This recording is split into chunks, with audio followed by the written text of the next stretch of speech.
Auschwitz, the Nazi death camp where more than 1 million people, mainly Jews, were murdered. People with families and friends. Ordinary people robbed of their future. Each had their own unique story of how they came to be at Auschwitz. Only a minority survived. And today, decades later, very few can explain what happened there as witness to its human terror. Kitty Hart-Moxon was 17 years old when she arrived at Auschwitz-Birkenau in April 1943. Now she travels back one last time to answer the questions of a new generation.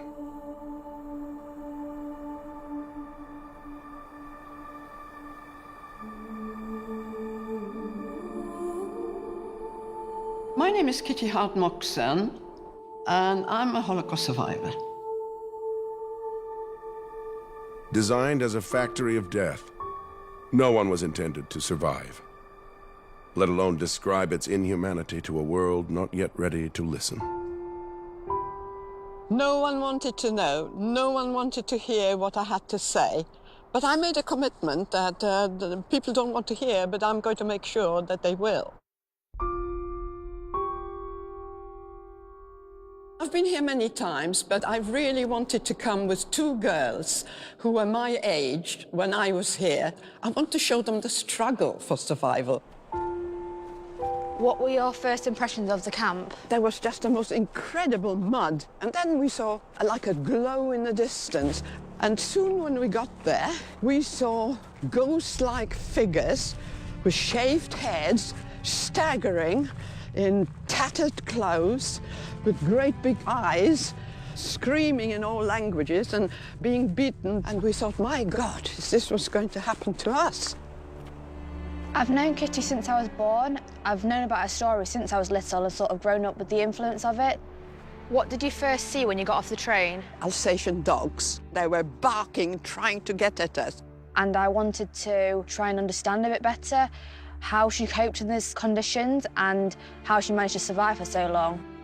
And we're walking into the women's camp now. I met Kitty for the first time after the school talk she gave us, and I went up and asked some questions to her.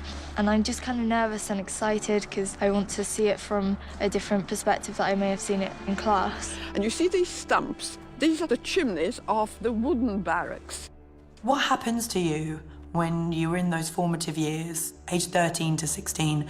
It shapes you and your character for the whole of your life. Auschwitz is where my grandma feels she belongs, and it always calls her back. Kitty Hart was one of the first survivors to tell her story. She gives us access to that experience with the power of her words. You have to treat what Kitty says almost like music. I hear what she says, and I also try to listen to what she has left unsaid. You see this crossroad? The crossroad was the crossroad to life or death. The very fact that Kitty was an eyewitness and can say, this is what I saw, actually ensures that it cannot be denied, that the intentionality of the perpetrators is clear, and that it's indisputable that what she saw is what happened. And as you walked, you got stuck in this mud, and all these people were falling around in the mud. You cannot stand there and simply say, this is okay. This should never have happened. It should never have existed.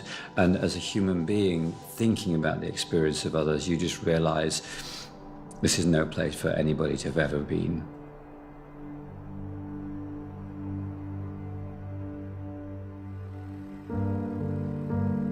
Just prior to invasion, my father decided we've got to get out. My brother fled with his friends to the Russian side. They were asked to join the army, the Polish army, within a Russian unit, and eventually was killed in the Battle of Stalingrad. So my father, my mother, and my grandmother, we got on the last train. The train just took us to Lublin, and that's where everyone was thrown out, and that's where we landed up. And we were taken to a part of the town which became the Lublin ghetto. It wasn't possible to survive in Poland as a Jewish person without relying on somebody else. So Kitty's mother, in a time of crisis, what does she do? She starts teaching English to people. In doing that, she creates a relationship with the priest. The priest told my mother, if you come to a point where there's no way out, just come and I'll see what I can do. The priest then is able to help and puts his life on the line to provide them documents to get them out. We had to part from my father. The priest said no way could we survive, all three of us together. My father was to go and work in this sawmill somewhere, we didn't know where, and my mother and I, we were to go into the center of Lublin. Why? Because they were rounding up the Polish population as well. And when they sorted them out, they took them to work in factories in Germany. And the priest said, that's what we've got to do. We've got to get out of the country and mix with this transport and get into Germany. And they actually checked documents, but our documents were in order, you see. And before my mother and I collected our thoughts, we were in a train and landed up far, far inside Germany. It was very difficult for Jews to be able to hide within the Polish population because just small cultural and linguistic things such as accents could creep in and change the perception of you as being truly a Polish citizen. Well, what happened was, because they suspected us, one of them reported us to the authorities. And that was our downfall.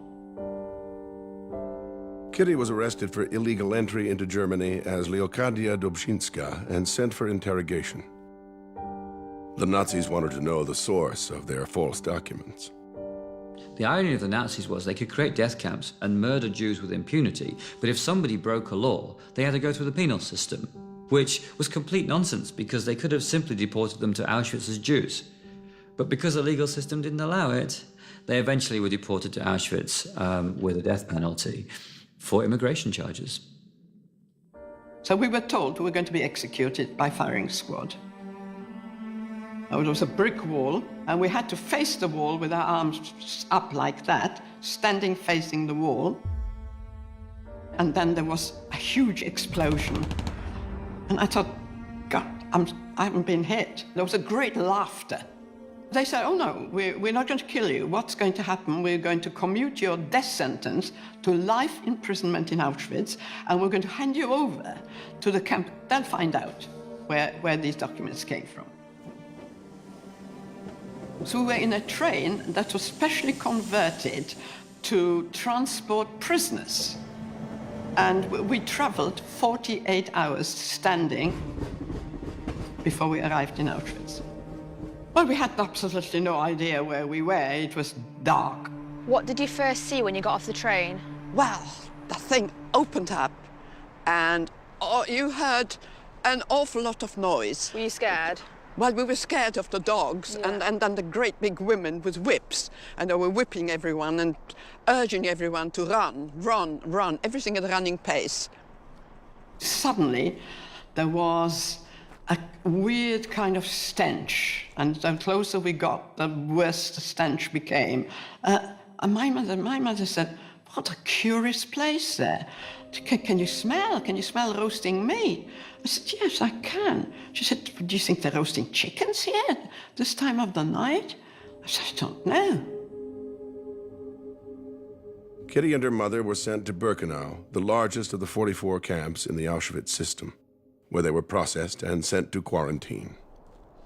When did you first stay in a wooden barrack? Well, this was the quarantine, okay? So the first night we were pushed into here. Did you find somewhere to sleep? Well, we squeezed in somewhere here. I was incredibly cold that night because we were 48 hours without food, and I slept all night next to a woman. And she started speaking to me in German. It turned out she was a German gypsy. Right. During the early morning, while she was talking to me, she looked at my hand. She took my hand, she said, give me your hand. And she said, you know, you're going to come out. And the next thing that happened, whistles blew suddenly. It was still dark. And everybody was saying, rouse, rouse, out. And because this was quarantine, we didn't know. Yeah. And I shook this woman. you know? Yeah. And she didn't move. And I said to my mother, she's cold, she's dead. And I said, you know, you're cold, I'm cold. We need to strip her, and we need to have everything she's got. Yeah. Surviving Auschwitz was virtually impossible. And there was certainly no way you can say, if you did this, then this would happen. It was a matter of luck and chance and being in the right place at the right time. But there were some circumstances and some strategies that kind of worked. That came to me that night, that actually that's the way to do it. That if you do have the people that had died, you've got to take everything off them. Because it was not good to them, was it? You had to do what you needed to do to survive, and if that was taken from the dead, that's what it meant. Not in the history of mankind has there been industrial killing on this scale. If something happened once, there's absolutely no reason why it can't happen again.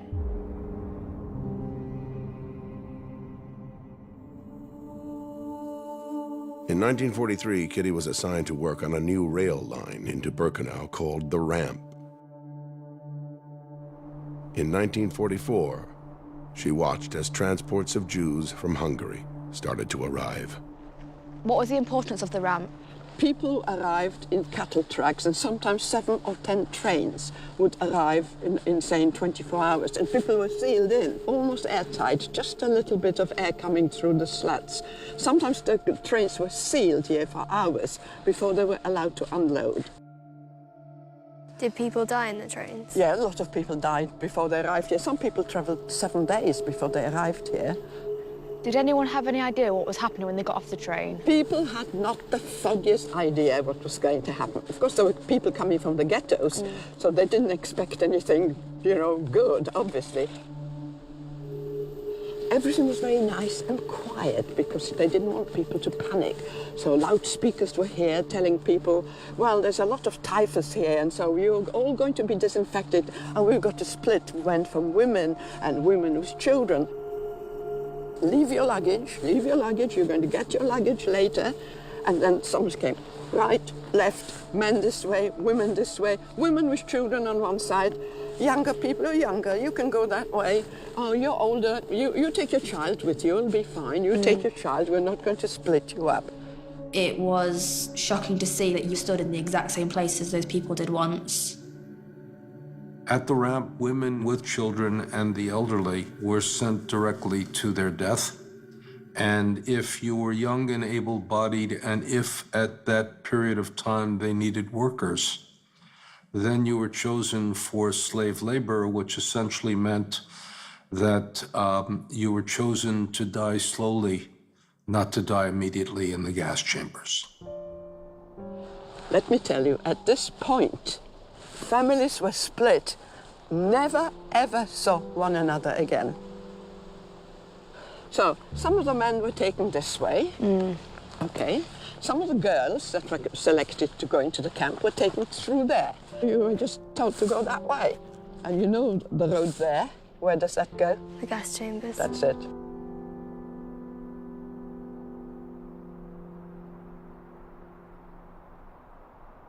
What happened when you arrived at camp? Well, we were taken to a building like this, which we didn't know what it was, but it was called the sauna, not like you and I understand it, a processing place. And the first thing that happened to you, you were stripped, everything was taken from you, you were smeared with a green fluid, your hair was shaved everywhere. That was then packaged and shipped off for processing. Hair was used both to create cloth and to line submarines and as detonators. And then you were tattooed, and believe you me, that was when you felt you were no longer the same person. When that tattoo was placed on your arm, you weren't what your parents had given you as your name, you became that number, and that was your identification completely taken away. Not only is it a disgusting thing to do to human beings, but that's my grandma, and they wanted to turn her into an animal. Without your hair and without your clothing, you lose something very distinctive about you. And there are people who remember at that point that they looked ridiculous. It was hard to imagine how she survived. Every corner she turned, there was something trying to stop her from living. First of all, survival depended on the place of work. If you were working outside, and you know, the commandos, which are work parties, you hadn't had a prayer to survive for long. The other thing you couldn't survive was without a pair of shoes. Well, the problem was that you were issued wooden clogs. Your clogs would get stuck in the mud, your feet would rub, they would get infected, and you were dead. If you didn't have your bowl, you were dead, because nobody would give you their bowl. So survival depended on if you could not think about anything, just have a tunnel vision and think like an animal. Just picture yourself, what does an animal do? What does an animal need? Well, it doesn't need very much just to live, but the first thing it needs to get away from the predators, get away from all these people that are trying to kill you. There were capos who were prison foremen, and they became more cruel than the German masters themselves. Well, how do you get away from these people? Any of the ruling princes could come up to you and kill you. And consequently, you couldn't figure out a strategy for survival. At Auschwitz, there was no why. It was done by whim.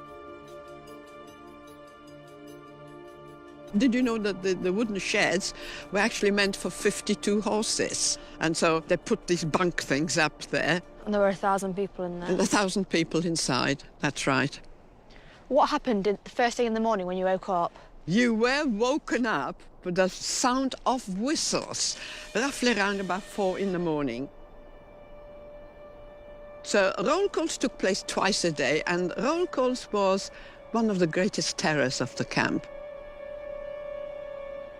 Whistles blew, and everybody now screams, out, out, out, schnell, raus, raus. Total chaos. 1,000 people had to rush out of this door. And you see the ground, you're looking at grass, well, you must look at mud. The whole thing was just one sea of mud. I've always said, if you found a blade of grass, what would you do with it? You'd eat it. So people were just staggering around the mud, but of course you had to stand to attention. Selection didn't just take place on arrival at Auschwitz, it was a daily occurrence. In fact, any time that prisoners were together, if anybody at any point in time tipped over into that place where they were no longer useful to the Nazis, they could simply be selected and sent into the gas chamber. People just collapsed and died. Yeah. Died of tiredness, of exhaustion, of shock. Did you ever have to collect the corpses after roll call? Yes, You yes. had to do it. Oh, yes. When I was in the Leichenkommando, this is what we did.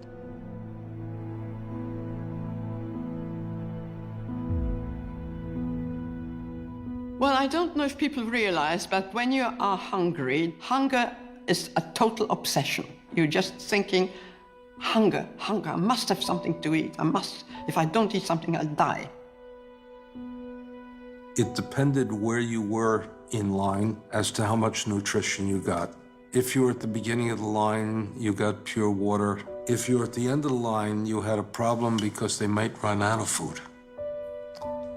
And if you knew the person who was ladling out the food, then in one sense, they dug deep and they got the stuff in the soup that landed at the bottom, whether it's a potato or a carrot or something.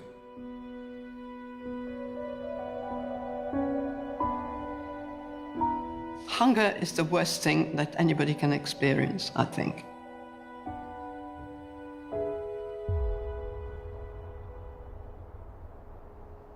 Did you stay in a bunk like this then? If you were lucky, there was a one straw mattress and one blanket for 8 people. How did 8 people sleep here? Like sardines next That's to each it, other? you've got it. Yeah. Head to feet, so you had somebody's feet in your face. Yeah. Did people die in the night then? Did you have any Yes, experience people with died that? in the night, that's right. If somebody died next to you, all of a sudden you found your own body heat going out. You needed the warmth of the other body in order to stay, I wouldn't say warm, but to stay less cold during the frigid nights. Suppose you needed to go to the toilet at night. There's no toilets in here. Well, A, there are no toilets, B, you were not allowed out. The barracks had buckets. Now, a veteran prisoner would try to judge when to go to the bathroom at night by such a way as listening very carefully to what happened to the prisoner before you, to make sure that you weren't the last to fill the bucket, because if you were last to fill the bucket, you had to take it out and empty it. You look at that. You see what this is? It's mud. That's just mud. Yeah. That's right. And very often there was a mess here as well. Yeah. Because you couldn't get to the bucket. Right. You had the permission to, even during the night, to use the bucket. So those were your living quarters. It was just so horrific to think that anybody could stuff all these people in this tiny space. I have a place to go to the toilet, and I have a place to sleep, and I have a place to have food, and I know that I will get it. The Nazis made sure in every way possible you didn't get what you needed. Something to eat, somewhere to sleep, and I'm afraid, if you don't mind the language, somewhere to shit. Now, what I'm going to show you is the latrines, okay?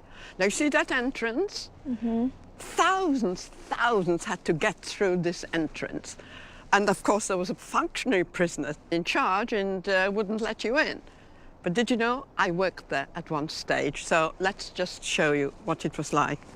How did you get the job to work here? Well, I had to buy myself to work. I thought it'd be a good place. At least I'd have access to the lavatory. Yeah. Oh, it was horrible. There's nothing further from what a 16-year-old girl would want to be doing with her life than having her arms in shit. And yet, for her, that was a privilege.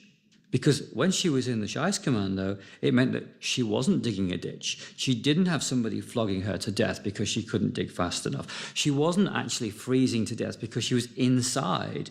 And what's more, the Nazis were nowhere near that place. So being in the Scheißkommando was a 16-year-old's dream in Auschwitz. So that was an open sewer. Thousands of women going in there. You had like 2 or 3 people to a hole because you didn't have it to yourself. And then, when people were finishing, you had to dig all that stuff out. So everything had to come out. Think of the idea that you have 35,000 people using these latrines. So it was designed again to dehumanize the people, to degrade them, to make them live in their own filth. Why do you dehumanize these people if you're going to kill them anyhow? Because if people look like a lump of feces, then it's easy to flush it down the toilet. And what would happen if you couldn't get in? How would you go to the toilet? You had your bowl, Yeah. and your bowl was virtually your food or your toilet. Yeah. The problem was washing it out, right? Yeah. How did you No wash it water. out? No water. In the winter, you Yeah. had snow, you could wipe it out. In the summer, it wasn't so. And you couldn't do anything on the ground because if somebody'd pick it, see you, You can get in trouble. well, never mind in trouble, you'd get killed. Yeah. Yeah. Full stop. We haven't got the words to describe the intense cold. Well, I always think of penguins, actually. How did penguins survive on the Antarctic? Well, if you look at them, they huddle together and try to have body heat from each other. Well, that's exactly what it was. So that was trying to overcome the cold. It must have been horrific to have to stand still in the cold with no shoes, hours and hours on end, when she was hungry, starving, tired, and there was nothing she could do about that.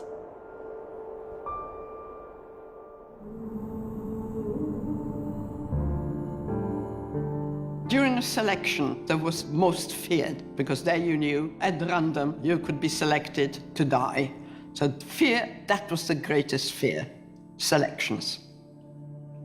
What's this block here with the Well, bar? this is called Block 25. You see the number here, and you see the bars on the windows? Yeah. Well, that's the only block that had the bars. It's called the death block.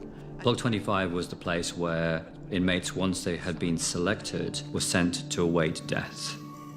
The Nazis, of course, because they were operating the camp as efficiently as possible, wouldn't simply select 2 or 3 inmates and then send them to the gas chamber because it wasn't worth turning the gas chamber on. So what would happen is they would collect several hundred of these prisoners who were at the end of their usefulness and then dispatch them to the gas chamber when it was convenient. I'm going to explain to you what's inside here. Now, everybody kept away from here because when selections were taking place in all these blocks, people would have to undress and turn around in front of the SS doctor. And if you didn't like your skin, or if you were too thin, or if you couldn't walk, they would take a mark and mark up your number. Did anyone survive that went in there? No, nobody survived. Once you were in, you were dead. You could never get anyone out. Once they were here, that was the end.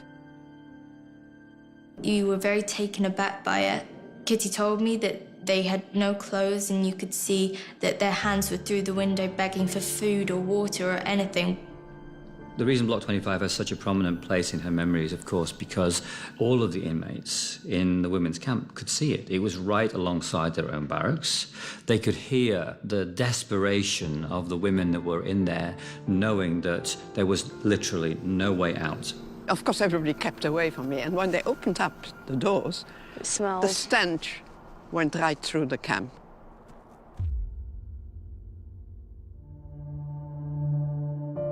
Well, language was a big problem because the camp had its own language, and it was actually a combined German and Polish sort of slang. For instance, the woman who was in charge of the block was called the Stubenälteste. So if you didn't know the German word, you wouldn't have known what it was. Her helpers were called Stubowa. Stube is a room in German, but it was kind of made into Polish. It was a slang that you had to understand, and that was a problem with the Greeks, the Italians, the Hungarians. They just couldn't understand. If you didn't, again, you couldn't survive.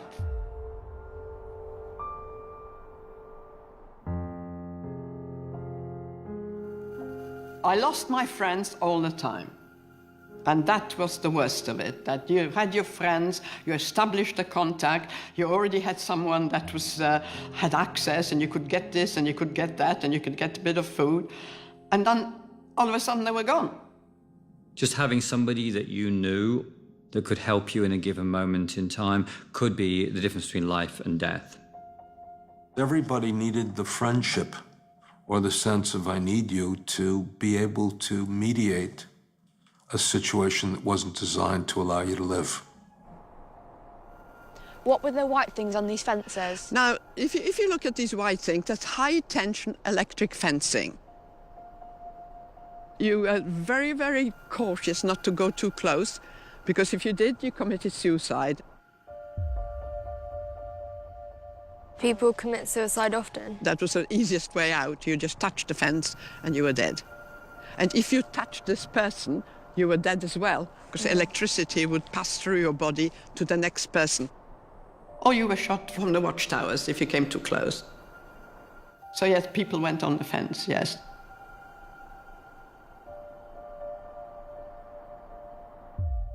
There was one universal word which was called organizing, and that meant to getting hold of.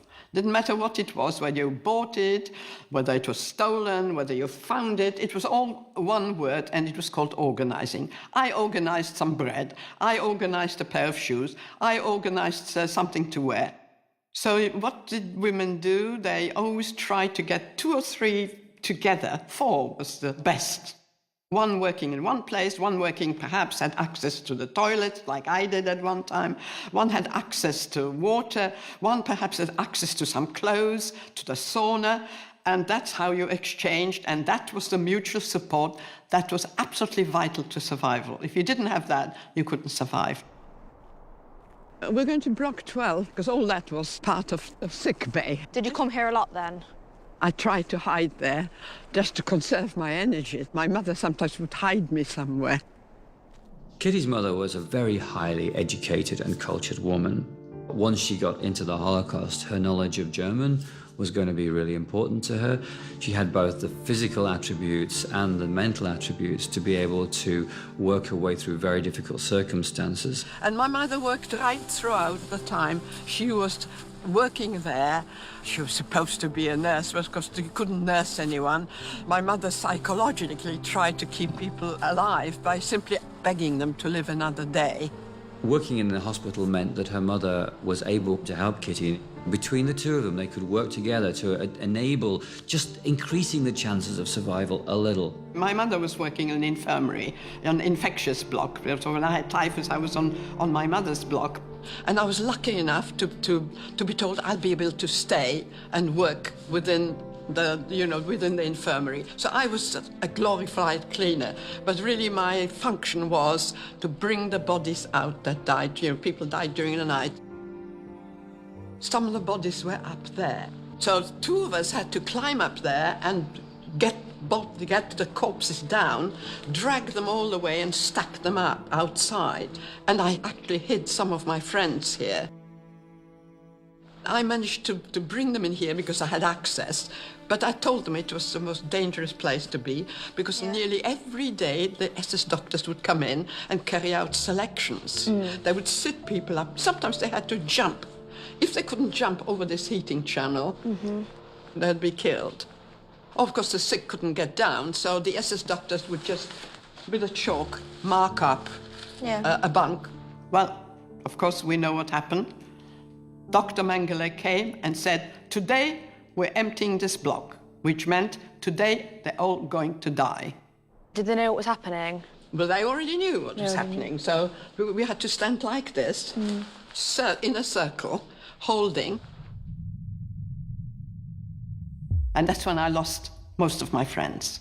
And that broke me. I never got over that. My mother realized what was going on, and from somewhere she appeared and she just grabbed me and pulled me away. And at that point, we thought, well, what's going to happen next? It's all empty. They were gone, and I was on my own. There was a place called Canada, named after the country Canada, which was the place in which they confiscated all of the valuables, they sorted it, they inventoried it, they then shipped it back to Germany for use. They came and said, we're going to ask you to join the Canada. My mother said, there'll be food there. You must do it. There will be food. You'll find it among the clothes. Yeah. And so I said, yes, okay. And that's how I got to the Canada.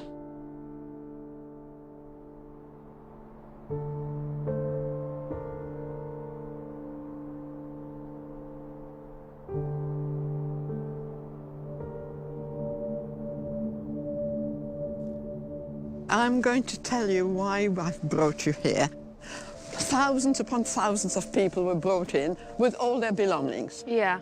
Kitty really wanted to tell the story of Canada. For her, it's about evidence. Each one of those suitcases belonged to a human being, and each one of those coats was worn by one of those human beings.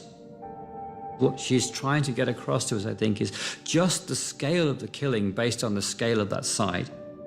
So there were 30 sheds here, all full of people's belongings, and we were here to do the sorting of the belongings. How long were you working here for? I was here 8 months. There were 2 pathways. Yeah. That pathway at the bottom had a huge heap, like 3-story high. Everybody's things jumbled up. All the suitcases were emptied there. Documents, children's clothes, prams, everything was jumbled up down the bottom there. And then it was taken to individual sheds, and there it was sorted. My particular job was sorting nothing but men's jackets. So I had to find these men's jackets, and I couldn't always find them because I had a certain quota that I had to make.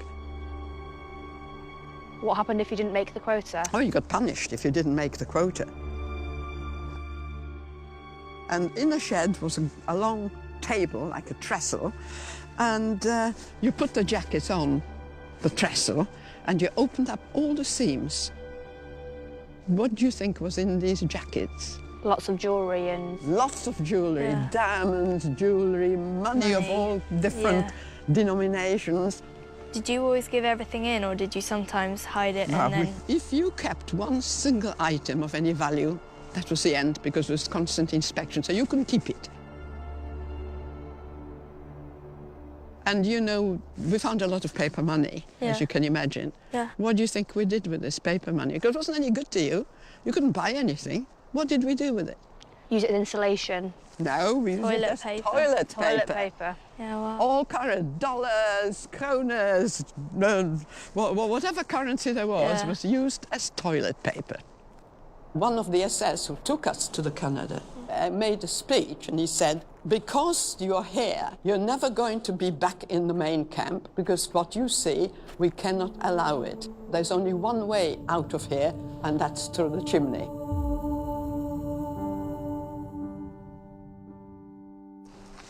What is this place? Well, you see these ruins, that's all we can see. That was known as the White House. This was a place where the Sonderkommando, the people who were working inside the gas chambers, they were working here. We were not supposed to be here. You see where the sauna is? That's how close we are to the sauna, but we're not allowed to come here.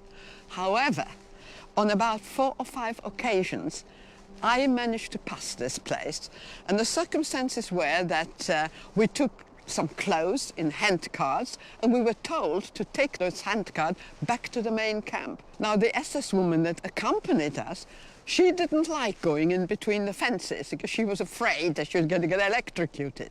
So she decided to take us this way. So what happens, we walked along here and we passed this place here, which was a White House. People were lined up.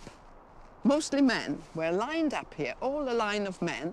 Each one was sort of going in as you were passing by, and you could hear a shot. And we were told by the men, by the Sonderkommando, being shot in the neck. Could you just hear it, or could you see it? You could hear the shot, yes, you could hear a shot.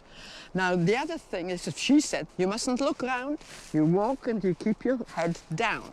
But we did see, so what did we see? We saw some men throwing in bodies into pits, and smoke coming out and fire coming out of the pits, and those were some of the bodies that they couldn't burn in the ovens. They were bringing them in here and burning them in pits. So this is a pit there where you're seeing all this vegetation. And I actually found one pit some years ago and found human remains, and I think it was that pit over there. And I passed this about 4 or 5 times within the 8 months that I was working here. How did it make you feel when you passed? It was a horrific sight. And we didn't even want to look. But of course we did, you know, it was forbidden. But it was just horrific because you were just seeing bodies being burnt and the fire coming out of the pits and smoke all over the place. There were several, we passed several pits. There was one here, there was another one down there. But there were many pits here, but I recall that one particularly, very close to the sauna.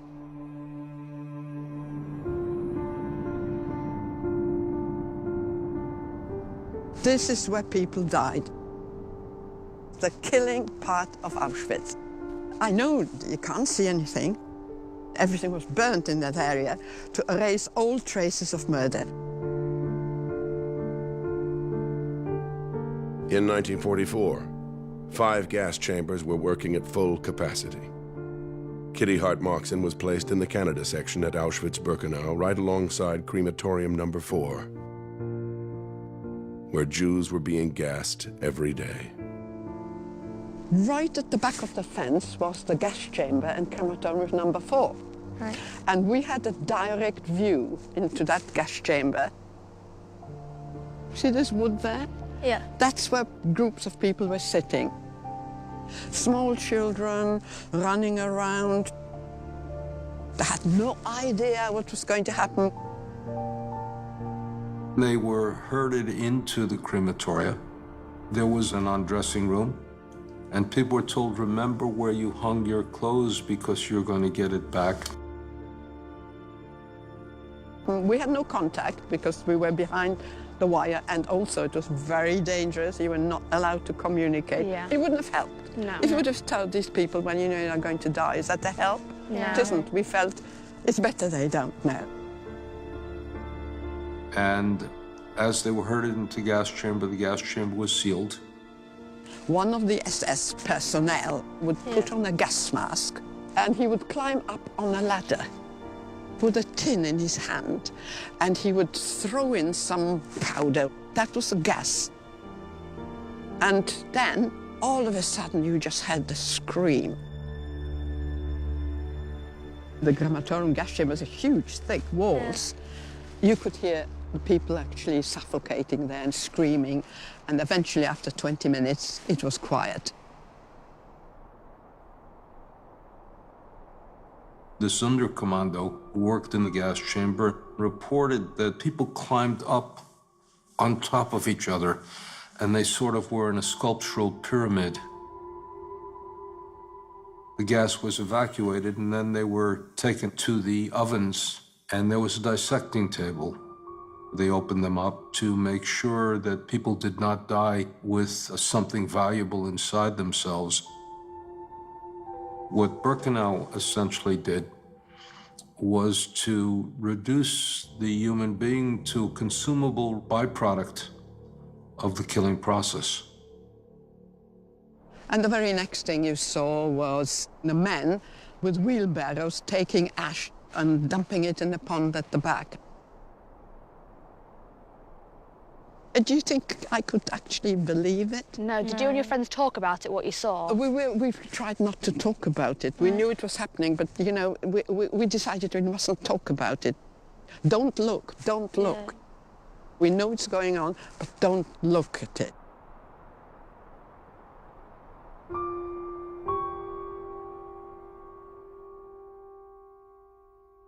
Little did the Nazis know that for months, Jewish prisoners that had been forced to operate the crematorium were planning an insurrection.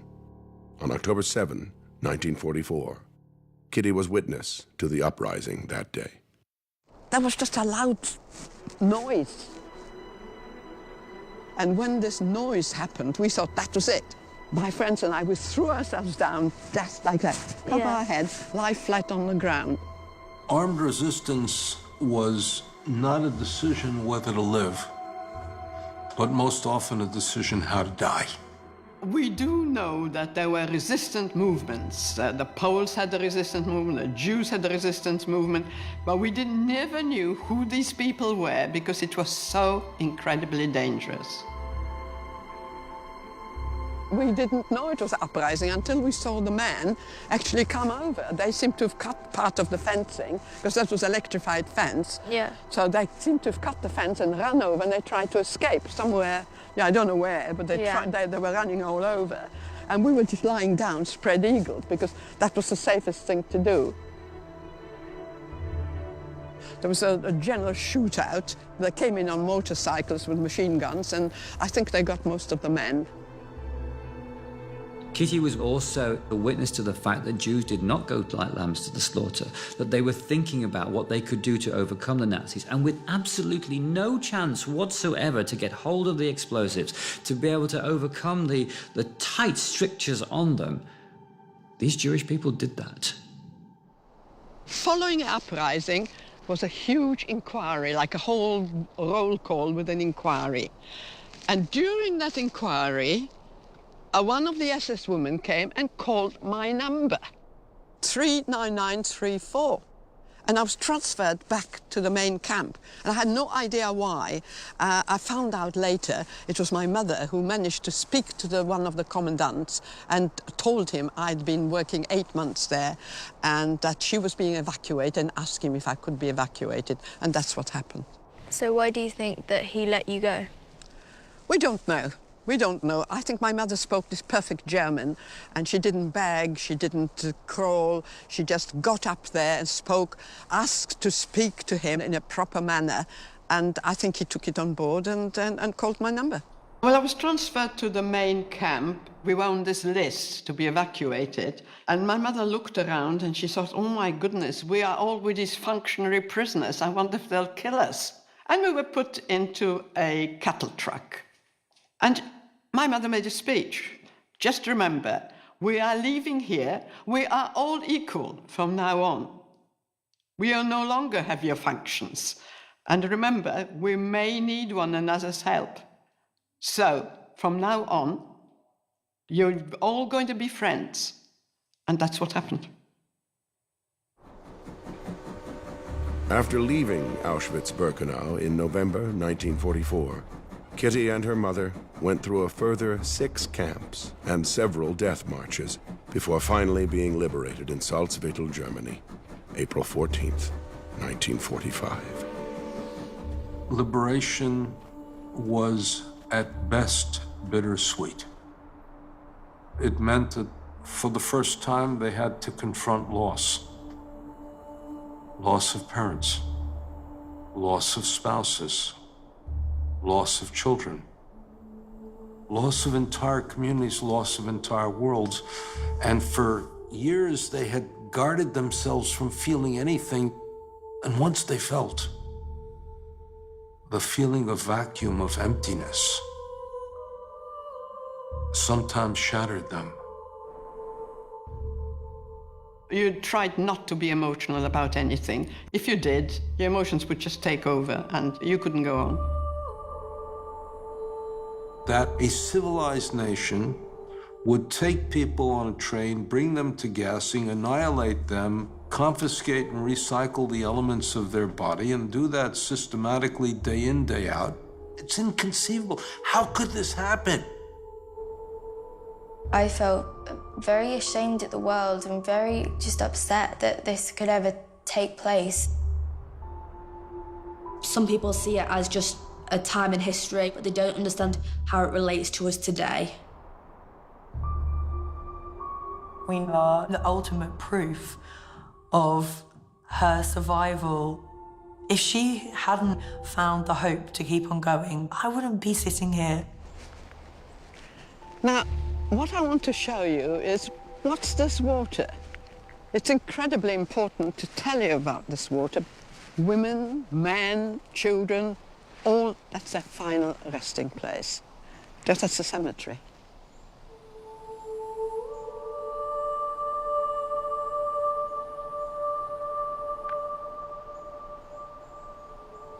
Kitty Hart-Moxon is saying, I was here, this is what they did to me, this is how it was set up, but I prevailed. There are people that simply don't believe that this place existed. We know it happened to the Jews, but the Jews went the first and they went the last, so who's going to be next?